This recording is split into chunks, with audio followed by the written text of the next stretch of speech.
देव भगवान की जय। श्री मौनी बाबा भगवान की जय। चित्रकेतु राजा के करोड़ स्त्रियां थीं, पर लड़का एक भी नहीं था। जब अंगिरा मुनि ने उन्हें आशीष दी कि पुत्र होगा, तब सबसे छोटी नारी के गर्भ से लड़का हुआ। इसलिए राजा उसे अधिक प्यार करता था। निदान जब वह लड़का 1 वर्ष का हुआ, तब अन्य स्त्रियों ने डाह से लड़के को विष देकर मार डाला। उस समय राजा ने विलाप किया। नारद जी ने आकर राजा को अनेक प्रकार से ज्ञानोपदेश दिया, पर सब वृथा हुआ। तब मुनि ने लड़के को की आत्मा को बोला, उससे कहा कि तू शरीर में प्रवेश कर राजा का दुख दूर कर। वह बोला, कौन किसका बेटा और कौन किसका बाप है। पूर्व जन्म में मैं भी राजा था, फिर विरक्त हो वन में तप कर रहा था। वहाँ एक दिन एक स्त्री ने मुझे एक फल दिया जिसमें लाखों चूंटियाँ थीं। मैंने उसे अग्नि में भूंजा, इससे वे सब मर गई। अब वे चींटियाँ राजा की स्त्री हैं। उन्होंने मुझे मार अपना बदला लिया है। जिसने मुझे फल दिया था वह मेरी माता है। यह कह वह आत्मा चला गया। तब चित्रकेतु को ज्ञान हुआ और वह सबको छोड़कर वन में तप करने चले गए। हिरण्यकश्यपु की स्त्री गर्भवती थी। एक दिन नारद जी ने आकर ज्ञान उपदेश दिया। उसे तो ज्ञान न हुआ, पर उसके गर्भ में स्थित होने के कारण बालक को ज्ञान हो गया। यह वही प्रहलाद हैं जिनके लिए विष्णु ने नृसिंह रूप धारण कर उसे राज्य दिया और दैत्य कुल का नाश किया। सद्गुरुदेव भगवान की जय। विचार करें श्रीमान, हम सभी को पृथ्वी पर कितने दिन रहना है? ये सब तो मुझे पता नहीं, क्योंकि कभी भी बुलावा आ सकता है। बुलावा आने से पहले कुछ कर्म है। अभी तक हम सभी ने क्या किया है? केवल पेट पालने का ही कार्य किया है। इसके आगे कुछ भी नहीं किया है और न कभी जानकारी करने की प्रयास भी किया। साहब, इससे काम नहीं चलने वाला है। क्या आप अपना पेट, अपने परिवार का पेट भरने के लिए आए हैं? यही शुरू और यही ख़त्म मत करिए। आप कुछ कर्तव्य लेके आए हैं, उसको पूर्ण करिए, ताकि बार बार आने के झंझट से छुटकारा मिले। सभी लोग अपने अपने कर्मानुसार आए हैं। यहाँ कौन किसका पुत्र और कौन किसका बाप कहना बड़ा कठिन है। एक सामाजिक मर्यादा है जिसको हम सभी ढोते हैं, लेकिन लक्ष्य यही होना चाहिए कि सबका उदर पूर्ति के बाद उस पर विचार करें जिस लिए परमात्मा ने मुझे यहाँ भेजा है। गोस्वामी तुलसीदास जी ने लिखा है कि जन्मत मरत दुसह दुख होई। तो हम काहे इसके चक्कर में पड़े हुए हैं? माया को त्यागें, कम करें, सद्गुरु के चरणों का आश्रय लें, खूब बताए हुए उनके मंत्रों का जप करें, ताकि पुनः इस पृथ्वी पर आना ना पड़े। आइए कथा की तरफ हम लोग प्रवेश करें।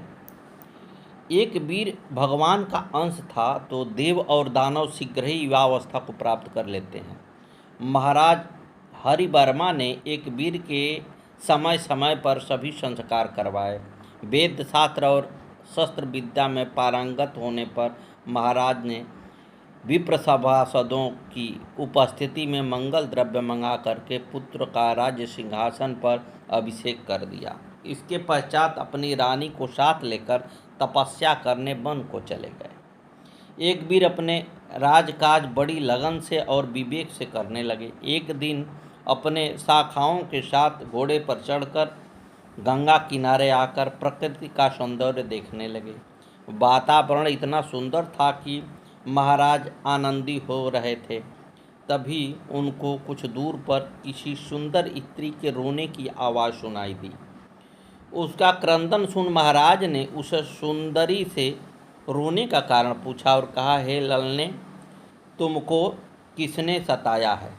मैं उसको अवश्य दंड दूंगा। राजा के ऐसे वचन सुनकर उस सुंदर कन्या यशोवती ने कहा, हे राजन, संसार में बिना कष्ट का कौन रोता है। हे राजन, आपके राज्य के पास में एक राजा रभ्य है। उनकी महारानी रुक्मरेखा है, पर वे पुत्रहीन होने से दुखी रहते थे। पत्नी को निसंतान के दुख से व्यथित देखकर महाराज ने योग्य आचार्यों द्वारा विधिवत उत्तम यज्ञ कराया। उस यज्ञ में से एक सर्वलक्षण संपन्न देवंगना तुल्य एक कन्या प्रकट हुई। तब होता ने अग्नि से उत्पन्न हुए उस कन्या को स्वीकार कर लिया। इसके बाद उस सुंदर कन्या को लेकर होता ने राजा रभ्य से कहा, हे राजन, समस्त शुभ लक्षणों से संपन्न इस पुत्री को ग्रहण कीजिए। हवन करते समय अग्नि से उत्पन्न यह कन्या मोतियों की माला के समान प्रतीत होती है। अतः हे राजन, यह पुत्री जगत में एकावली नाम से प्रसिद्ध होगी। पुत्र तुल्य इस कन्या को प्राप्त कर आप सुखी हो जाएं। हे राजेंद्र, संतोष कीजिए, भगवान विष्णु ने आपको यह कन्या दी है। हे महाराज, यह कन्या ने के रभ्य महाराज ने जो संस्कार होते हैं सभी करवाए। राजा रानी उस एकावली को पुत्र की भांति लाड़ प्यार करने लगे। कन्या चंद्रमा की कला के समान शीघ्रता से बढ़ने लगी। रानी ने मुझे समान उम्र वाली उसकी सखी बना दिया। हे महाराज, मैं राजा रभ्य के मंत्री की पुत्री यशोवती हूँ। हम दोनों सखियाँ अंगरक्षकों को साथ लेकर गंगा के किनारे वनों कमलों की शोभा देखने आए थे। एक दिन हम दोनों उद्यान में खेल रहे थे, तभी वहाँ पर बहुत से राक्षसों के साथ कालकेतु नाम का राक्षस आ गया और देवांगना जैसी एकावली को बलात् पकड़ कर ले गया। मैंने कहा, इसे छोड़ दो, मुझे ले चलो, लेकिन वह नहीं माना। रक्षकों ने उससे युद्ध किया, परंतु दुष्ट उनको हराकर मारकर उसे ले चला। मैं भी रोते रोते उसके पीछे पीछे चलती रही। जहाँ वह जाता मैं भी पीछे चली जाती। अपने नगर में जाकर उसने एकावली के साथ एक दिव्य महल में ठहराया और अनेक राक्षसों का पहरा लगा दिया। तब उस राक्षस ने एकावली को अनेक प्रलोभन दिए कि तुम मेरी महारानी बन जाओ। पित्राहं कल्पितां पूर्वं धान्तु राजसुतां वै हाय हयस्तु महाभाग स मयां मनसांवृतः कथमन्यं भजे कान्तं त्वक्तां धर्म सनातनं कन्या धर्म विवायाद्यं विवेस्ति शास्त्र विनिश्चयम्। एकावली बोली, मेरे पिता राजकुमार हाय हाय को मुझे देने का पहले ही निश्चय कर चुके हैं। मैंने भी उस महाभाग का मन से वर्ण कर लिया। सनातन धर्म का त्याग करके तथा कन्या धर्म छोड़कर मैं दूसरे को पति रूप में कैसे स्वीकार करूं? आप भी तो शास्त्रीय नियम को जानते ही हैं। पिता कन्या को जिसे सौंप दे, कन्या उसी को पति बना ले। कन्या इस विषय में सदा पराधीन रहती है, उसे स्वतंत्रता कभी नहीं रहती। इसे सुनकर वह कालकेतु अपने निश्चय पर डटा रहा और हम दोनों को मुक्त नहीं किया। हे राजन, मेरी प्राण प्यारी सखी उसके बंधन में पड़ी हुई है। मैं यहाँ उसी महान दुख से पीड़ित होकर रोदन कर रही हूँ। उसकी व्यथा को सुनकर एक वीर कहने लगा, हे यशोवती, तुमने मुझे यह बताया है कि उस कालकेतु से एकावली ने कहा था कि मेरे पिता मेरे विवाह हाय हाय वंशीय राजकुमार से निश्चित कर चुके हैं, तो वह तो इस समय मैं ही हूँ। इस समाचार से मेरा मन एकावली के प्रति आकर्षित हो गया है। आप मुझे उस राक्षस के नगर का पता बताओ, मैं उसे मारकर एकावली को प्राप्त करूँगा।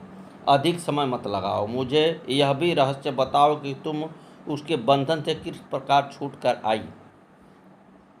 यशोवती बोली, हे राजन, मैंने बाल्यावस्था से ही एक सिद्ध ब्राह्मण से बीज तथा ध्यान सहित भगवती का मंत्र प्राप्त किया है।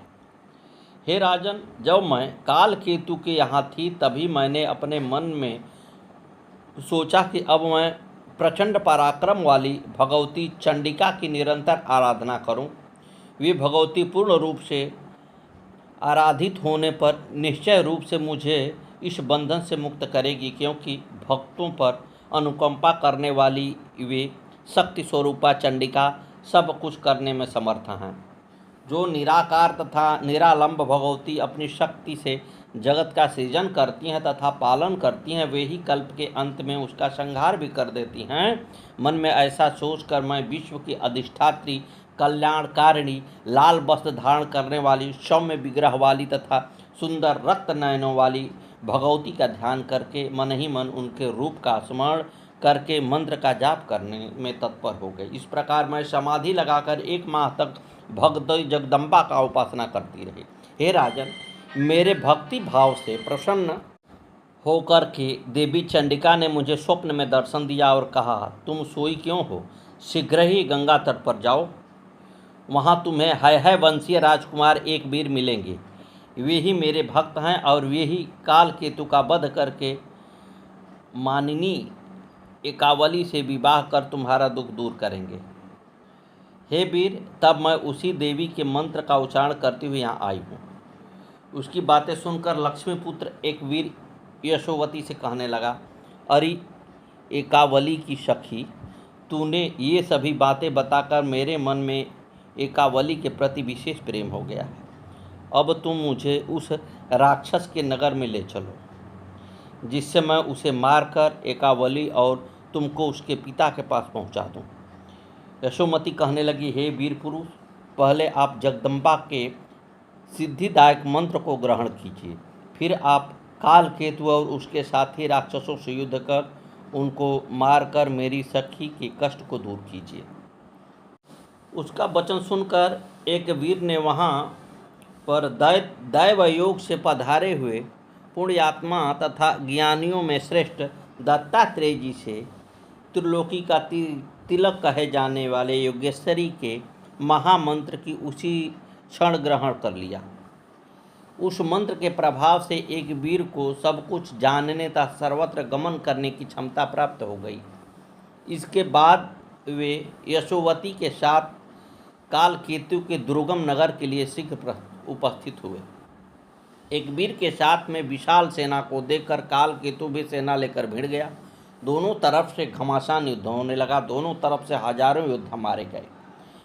भीरुजनों को भयभीत करने वाले उस युद्ध में लक्ष्मीपुत्र एक वीर ने दानव काल केतु पर भीषण आघात किया, जिससे वह दानव पर्वत की भांति पृथ्वी पर गिर गया और उसका प्राणांत हो गया।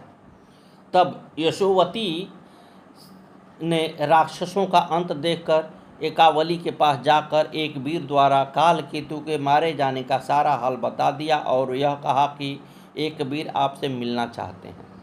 जब दोनों मिले तो एक वीर को काम के वशीभूत देख यशोवती ने कहा, हे राजन, एकावली के पिता भी उसे आपको देने का निर्णय कर चुके हैं।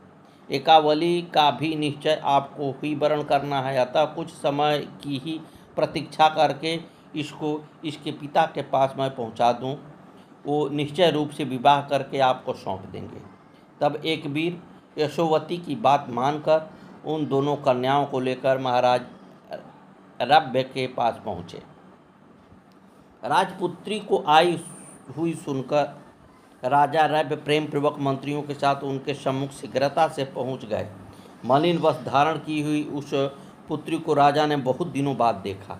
पुनः यशोवती ने रव्य को सारा वृतांत विस्तार के साथ बताया। तत्पश्चात एक वीर से मिलकर राजा रव्य उसे आदरपूर्वक घर ले आए। पुनः उन्होंने शुभ दिन में विधि विधान से दोनों का विवाह संपन्न कराया। तदुपरांत राजा ने पर्याप्त वैवाहिक उपहार देकर एक वीर को भली भांति सम्मानित करके पुत्री को यशोवती सहित विदा कर दिया। व्यास जी कहने लगे, हे राजन, इस प्रकार मैंने है वंश की उत्पत्ति का वर्णन आपको सुना दिया।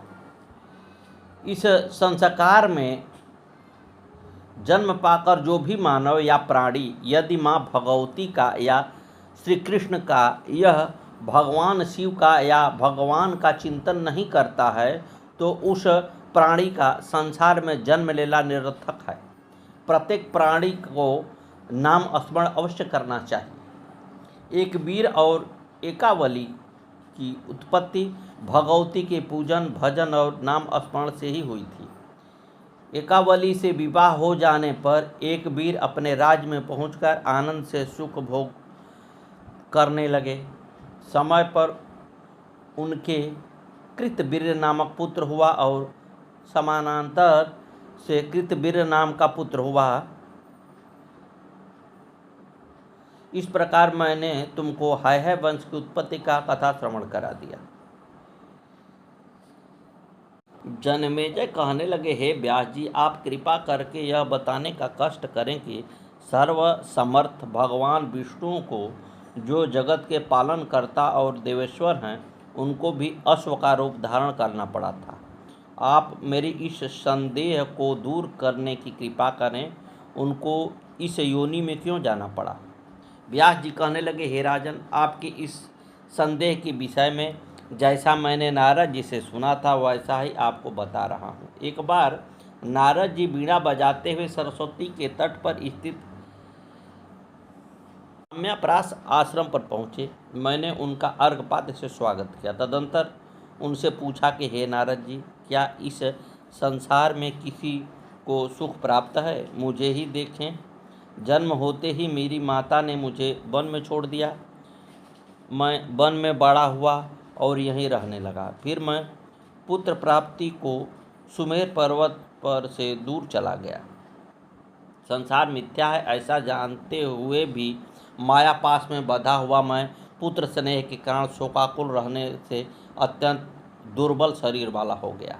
तत्पश्चात जब मैंने यह जाना कि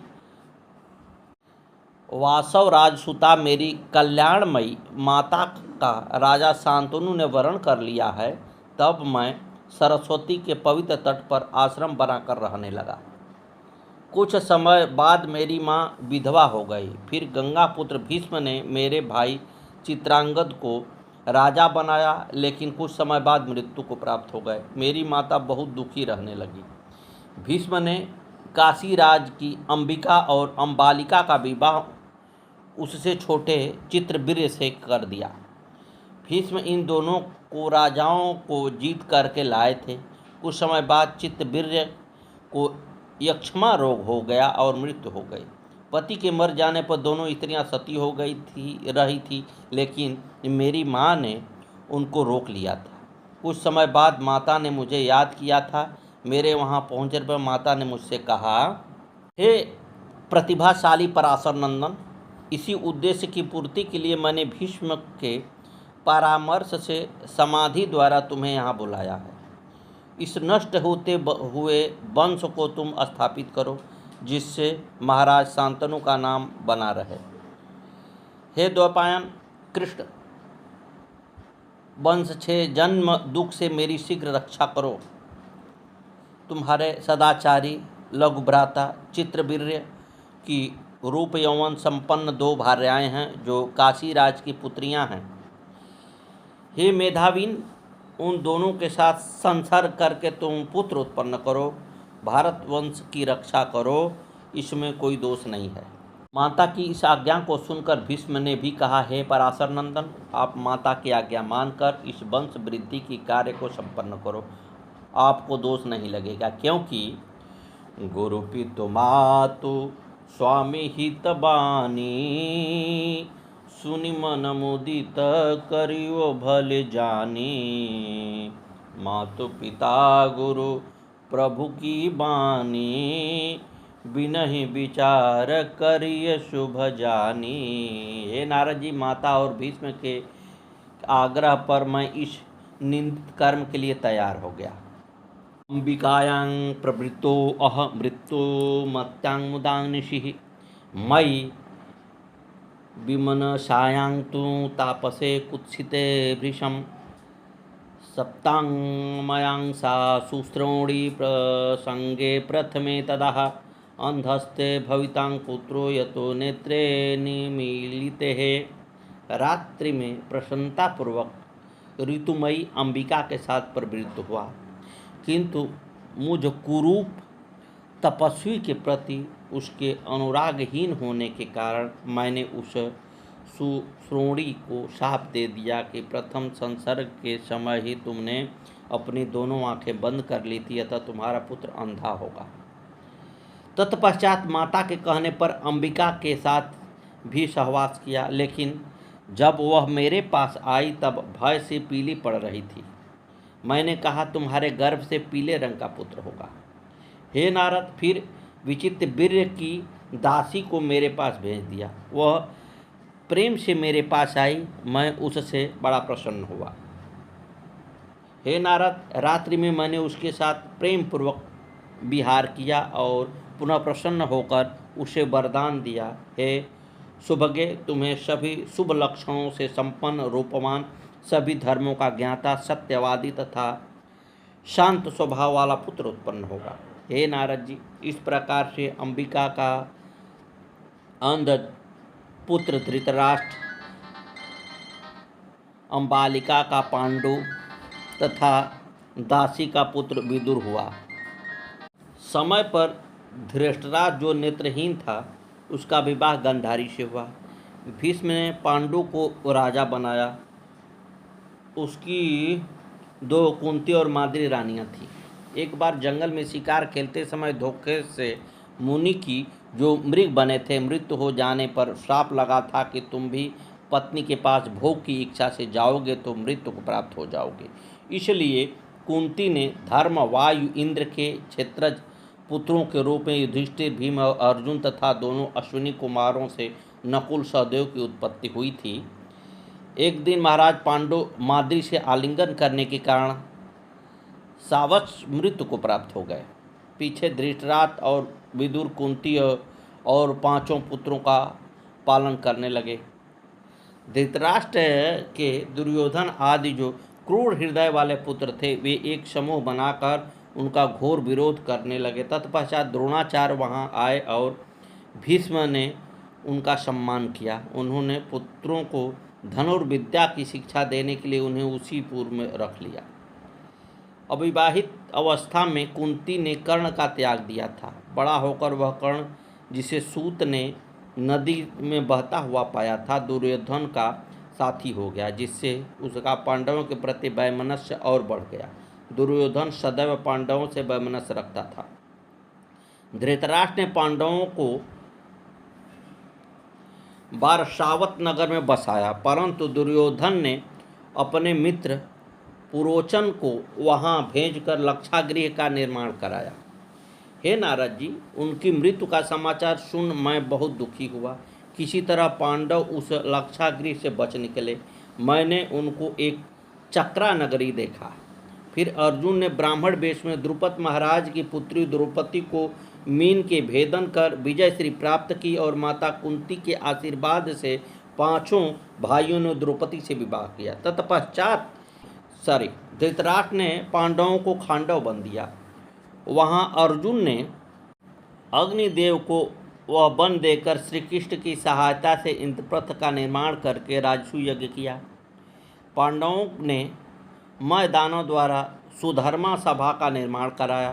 पांडवों ने से द्वेष मानकर शकुनी को लेकर कपट करके द्वित क्रीड़ा में पांडवों का सारा धन ले लिया और पांडवों को 12 वर्ष का वनवास व 13वें वर्ष का अज्ञातवास करने को निर्वासित किया था। इस दुख से दुखी हुआ। अब आप मुझे संताप रहित होने का कोई उपाय बताइए। व्यास जी के ऐसे वचन सुनकर नारद जी कहने लगे, हे पराशर नंदन, आप श्रेष्ठ वंदनीय महापुरुषों में गिने जाते हो। आपको मोह के जाल में ऐसा लिप्त नहीं होना था। यह भगवती की माया ही सबको नचाती है। अब आप उन्हीं आदि शक्ति के रूपों हरि आदि का चिंतन ध्यान करो। जी कहने लगे, मेरे मोह से ग्रसित कथानों को सुनकर नारद जी हंसकर मुझसे कहने लगे, पराशर्य पुराणज्ञं किं पृच्छसि सुनिश्चयं संसारे अस्मिन् बिना मोह को अपि नास्ति शरीरवान। नारद जी बोले, हे पुराणवेत्ता व्यास जी, आप क्या पूछ रहे हैं?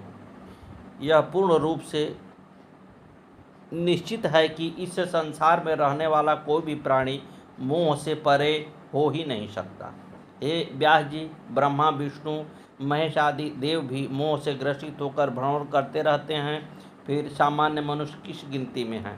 रामचरितमानस में काकभूषुंड गरुड़ जी से कहते हैं, सुनु खगेश कलि कपट हठ दम्भ द्वेष पाखंड, मान मोह मारादि मद व्यापी रहे ब्रह्मंड, मोह सकल व्याधिन कर मूला, ते हित पुनि उपजहि बहुशूला। आगे की कथा